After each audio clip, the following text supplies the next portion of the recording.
Welcome to the class. Today we will study Chapter 1 Nutrition in Plants. In class 6 you learned that food is essential for all living organisms. You also learned that carbohydrates, proteins, fats, vitamins and minerals are components of food. These components of food are called nutrients and are necessary for our body. बच्चों, हम लोग जानते हैं कि हमारे लिए जितने भी लिविंग ऑर्गेनिज्म हैं सब के लिए फूड बहुत ही ज़रूरी चीज़ है. फूड में कुछ कंपोनेंट्स प्रेजेंट होते हैं like carbohydrates, proteins, fat, vitamin, minerals. वो सारे जो कंपोनेंट्स हैं उन सब को कहते हैं न्यूट्रिएंट्स. और न्यूट्रिएंट्स हमारी बॉडी के लिए बहुत ही ज़रूरी है क्योंकि जितने भी हमारे बॉडी में फंक्शंस होते हैं वो सब उन्हीं न्यूट्रिएंट्स की एनर्जी से ही होते हैं. All living organisms require food. Plants can synthesise food for themselves but animals including humans can not. They get it from plants or animals that eat plants. Thus human and animals are directly or indirectly depend on plant. हम लोगों को पता है कि जितनी भी living organism हैं सबको फूड की ज़रूरत है, प्लांट को भी ज़रूरत है. लेकिन प्लांट एक ऐसा ऑर्गेनिज्म है जो अपना खाना खुद ही बनाता है, ये हम लोग पहले भी पढ़ चुके हैं. और एनिमल और ह्यूमन जो है वो अपना खाना खुद से नहीं बना सकते. हम लोग अपने खाने के लिए प्लांट पे या एनिमल पे डिपेंड करते हैं और एनिमल्स जो है वो दूसरे एनिमल्स पे या प्लांट पे डिपेंड करते हैं. तो इसलिए अल्टीमेटली एनिमल्स और human directly or indirectly depends on plant. Mode of nutrition in plants. Plants में मोड ऑफ न्यूट्रिशन क्या है अभी हम लोग इसके बारे में पढ़ लेते हैं. Plants are the only organism that can prepare food for themselves by using water, carbon dioxide and mineral. The raw materials are present in their surroundings. The nutrients enable living organism to build their bodies, to grow, to repair damaged parts of their bodies and provide the energy to carry out process. So बच्चों, हम लोग जो खाना खाते हैं तो वो खाना क्या होता है, उस खाने से जो एनर्जी मिलती है वही एनर्जी हम लोगों को ग्रो होने में या हमारे बॉडी पार्ट्स में जहाँ भी डैमेज होता है उसको ठीक करने के लिए या बॉडी में और भी जो फंक्शंस होते हैं वो सब फंक्शनिंग होने के लिए हमें एनर्जी की ज़रूरत होती है. और वो सारा एनर्जी कहाँ से आता है, फूड से आता है. ठीक है. और प्लांट्स जो है अपना फूड वाटर, कार्बन डाइऑक्साइड और मिनरल से सनलाइट के प्रेजेंस में और क्लोरोफिल के प्रेजेंस में फोटोसिंथेसिस के प्रोसेस से बनाते हैं. ये हम लोग पहले भी पढ़ चुके हैं. Nutrition is the mode of taking food by an organism and its utilization by the body.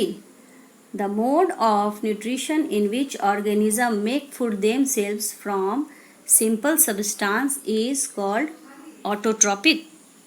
तो बच्चों, प्लांट में मोड ऑफ न्यूट्रिशन जो है वो फूड लेने का जो प्रोसेस होता है, जो मोड होता है, कौन सा ऑर्गेनिज्म किस तरह से फूड को इंटेक कर रहा है, तो उसको ही हम लोग क्या बोलते हैं, न्यूट्रिशन. और उस फूड को इंटेक करने के बाद उसके न्यूट्रिएंट्स को, यानी उसके जो हम लोग किस तरह से उसके न्यूट्रिएंट्स को लेके अपनी बॉडी का नॉरिशमेंट करते हैं उसे कहते हैं न्यूट्रिशन. और फूड की एनर्जी को किस तरह से यूटिलाइज करते हैं अपने बॉडी के लिए, उस प्रोसेस को कहते हैं न्यूट्रिशन. और प्लांट में जो मोड है न्यूट्रिशन का वो मोड है ऑटोट्रॉपिक, क्योंकि प्लांट्स जो है वो अपना खाना खुद बनाते हैं. ऑटो का मतलब होता है सेल्फ और ट्रोपोज का मतलब होता है nourishment. Therefore plants are called autotrophs. Animals and most other organisms take in food prepared by plants. They are called heterotrophs. और दूसरे जो एनिमल्स हैं या ऑर्गेनिजम्स जो हैं उनको फूड कहाँ से मिलता है, प्लांट के बनाए हुए फूड से ही फूड मिलता है. इसीलिए सारे एनिमल्स और ऑर्गेनिजम्स जो हैं और ह्यूमंस वो प्लांट के ऊपर डिपेंड करते हैं, इसलिए उन्हें हेटेरोट्रॉप्स कहते हैं. हेटेरोस का मतलब होता है others. Now we may ask where the food factories of plants are located. whether food is made in all parts of a plant or only in certain parts, how do plants obtain the raw materials from the surroundings, how do they transport them to the food factories of plants. तो बच्चों अब हम लोग ये पढ़ेंगे plants जो है अपना खाना कहाँ पे बनाते हैं, प्लांट्स की फूड फैक्ट्री कहाँ पे होती है और अपना रॉ मटेरियल्स वो कहाँ से लेते हैं. इन सारे सवालों के जवाब हमें नेक्स्ट टॉपिक में मिलने वाले हैं. Let's study the next topic, photosynthesis. Leaves are the food factories of plants. Therefore, all the raw materials must reach the leaf. Water and minerals present in the soil are absorbed by the roots and transported to the leaves. Plants के जो leaves होते हैं उन्हें plants की food factory बोलते हैं, क्योंकि plant जो है अपना खाना लीफ में ही तैयार करते हैं. इसीलिए जितने भी रॉ मटेरियल्स हैं उनको लीफ में पहुंचना बहुत ही ज़रूरी होता है. वाटर और मिनरल जो है वो सॉइल में प्रेजेंट होते हैं, जो कि रूट के द्वारा एब्जॉर्ब किया जाता है और वहाँ से ट्रांसपोर्ट किया जाता है लीव्स में. Carbon dioxide from air is taken in through the tiny pores present on the surface of leaves. These pores are surrounded by guard cells. Such pores are called stomata. और leaf के lower surface में stomata present होता है, जो कि एक tiny pores like structure है. तो स्टोमाटा का काम है एयर से कार्बन डाइऑक्साइड को लेना.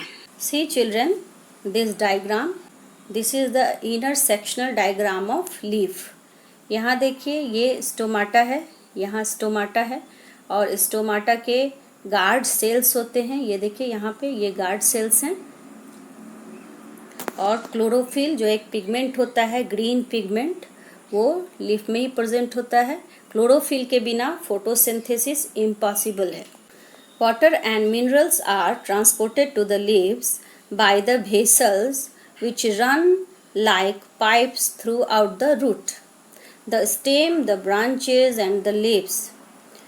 वाटर और मिनरल जो रूट के द्वारा एब्जॉर्ब किया जाता है सॉइल से, पूरे प्लांट्स में स्ट्रक्चर होते हैं बच्चों, जो कि पाइप की तरह होते हैं. उस पाइप के थ्रू ही रूट से लेकर के लीव्स तक वाटर और मिनरल ट्रांसपोर्ट किया जाता है, जिसे वेसल्स कहते हैं.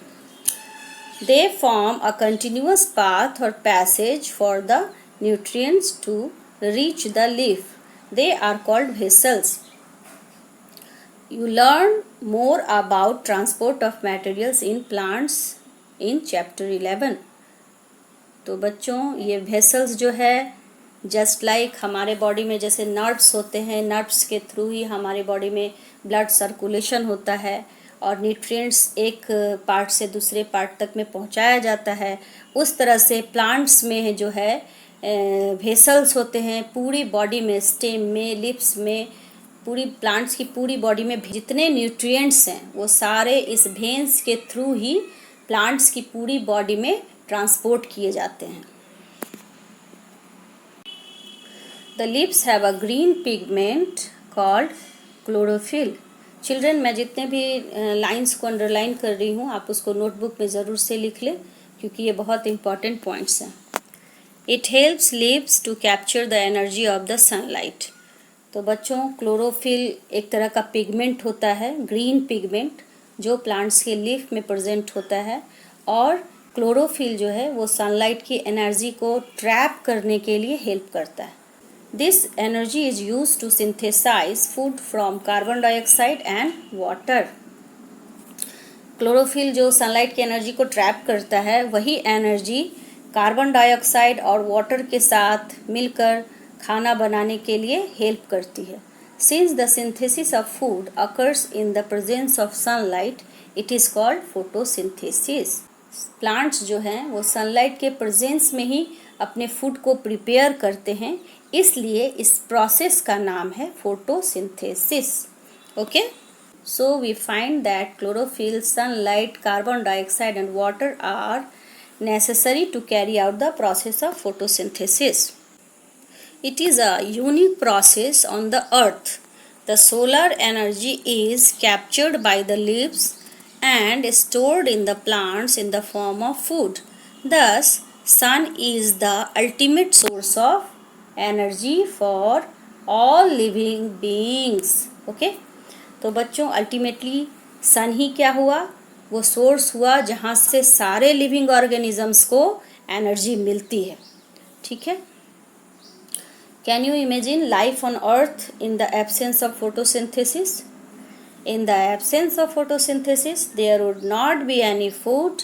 The survival of almost all living organisms, directly or indirectly, depend upon the food made by the plants. So children, directly and indirectly, जितने भी लिविंग ऑर्गेनिज्म हैं, they all are depend upon plant. इसके अलावे photosynthesis में जो by products plants हमें देते हैं वो है ऑक्सीजन. हमें अच्छी तरह से पता है कि बिना ऑक्सीजन के हम लोग जिंदा नहीं रह सकते. So life would be impossible on the earth without photosynthesis.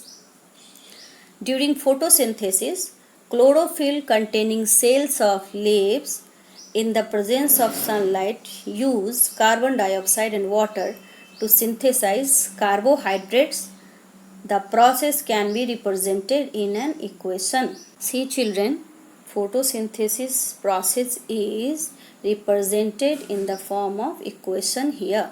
So, the combination of carbon dioxide and water in the presence of sunlight and chlorophyll make carbohydrate CO2 plus H2O make carbohydrate C6H12O6 plus oxygen. See children, the diagram showing photosynthesis process. यहाँ देखिए leaf में जो chlorophyll present है वो sunlight के energy को trap कर रहा है और स्टोमाटा जो लीफ के अंदर है वो कार्बन डाइऑक्साइड को एयर से ले रहा है और सॉइल में जो वाटर और एयर हैं वो रूट यहाँ से एब्जॉर्ब कर रहा है और वेन्स के थ्रू लीफ में ट्रांसपोर्ट कर रहा है. क्यों? ताकि फोटोसिंथेसिस का प्रोसेस हो सके और प्लांट्स जो है अपना फूड तैयार कर सकें. और इस प्रोसेस के बाद प्लांट्स हमें क्या देते हैं? ऑक्सीजन, जिसके बगैर हम जिंदा नहीं रह सकते. बच्चों देखिए यहाँ स्टोमाटा के डायग्राम को दिखाया गया है. ये स्टोमाटा की ओपनिंग है जहाँ से स्टोमाटा जो है एयर से कार्बन डाइऑक्साइड को लेता है और ये दो गार्ड सेल्स होते हैं. जो गार्ड सेल्स ओपन होता है और कार्बन डाइऑक्साइड अंदर जाता है और फिर ये गार्ड सेल्स क्लोज हो जाते हैं. इस तरह से स्टोमाटा वर्क करता है. चिल्ड्रन, आपके बुक में कुछ हाइलाइटेड पॉइंट्स दिए हुए हैं, मैं वो भी आपको बता देती हूँ. तो यहाँ देखिए cells. You have seen that buildings are made of bricks. Similarly, the bodies of living organisms are made of tiny units called cells. Cells can be seen only under the microscope. Some organisms are made of only one cell. The cell is enclosed by a thin outer boundary called the cell membrane. Most cells have a distinct centrally located spherical structure called the nucleus. The nucleus is surrounded by a jelly-like substance called cytoplasm. तो children, हमारी body जो है एक tiny units से बनी हुई है जिसको सेल कहते हैं. जिस तरह से आप देखते हैं ना बिल्डिंग में एक ईंट लगता है, फिर ईंट पर ईंट लगा के बहुत बड़ी बिल्डिंग्स बनती है, उस तरह से हमारी बॉडी भी टाइनी यूनिट्स से बनी हुई है जिसको सेल्स बोलते हैं.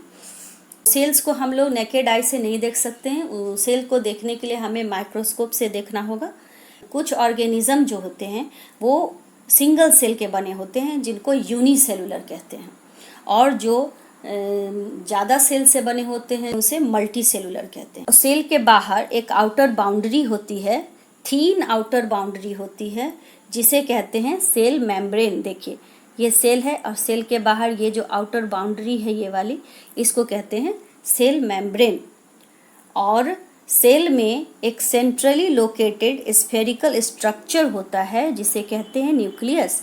यहाँ देखिए यूनिट सेल्स में, हर एक सेल्स में आपको एक न्यूक्लियस दिख जाएगा। ये देखिए, ये न्यूक्लियस है, ये न्यूक्लियस है, ये न्यूक्लियस है, ये न्यूक्लियस है। और सेल्स में न्यूक्लियस के चारों ओर जेली लाइक सब्सटेंस होता है जिसे साइटोप्लाज्म कहते हैं। डायग्राम में देखिए, यहाँ पे न्यूक्लियस के चारों तरफ आपको जो ये सब्सटेंस दिख रहा है, this is nothing but cytoplasm. Besides leaves, photosynthesis also takes place in other green parts of the plants, in green stems and green branches. The desert plants have scale or spine-like leaves to reduce loss of water by transpiration. These plants have green stems which carry out photosynthesis. तो बच्चों, plant में leaf के अलावे photosynthesis का जो process है वो green branches और ग्रीन स्टेम्स में भी होता है। डेजर्ट में आपने जो प्लांट्स देखा होगा, आपको प्लांट्स के ऊपर स्पाइन लाइक स्ट्रक्चर दिखते हैं, तो वो एक्चुअली वो स्पाइंस नहीं हैं, वो मॉडिफाइड लीव्स हैं। मिनिमम वाटर लॉस के लिए उस तरह से उनका मॉडिफिकेशन हो गया है। और इस प्लांट्स के जो ग्रीन स्टेम्स होते हैं उसी में फोटोसिंथेसिस का प्रोसेस होता है। अब नेक्स्ट है एक्टिविटी 1.1 जो हम लोग अपने नेक्स्ट वीडियो में करेंगे। और तब तक के लिए आप लोगों को जितना आज मैंने पढ़ाया है उन सबको रिवीजन कीजिए, इम्पॉर्टेंट पॉइंट्स जो भी है उन सबको नोटबुक में लिखिए और मेरे चैनल को सब्सक्राइब कीजिए, शेयर कीजिए। तब तक के लिए बाय।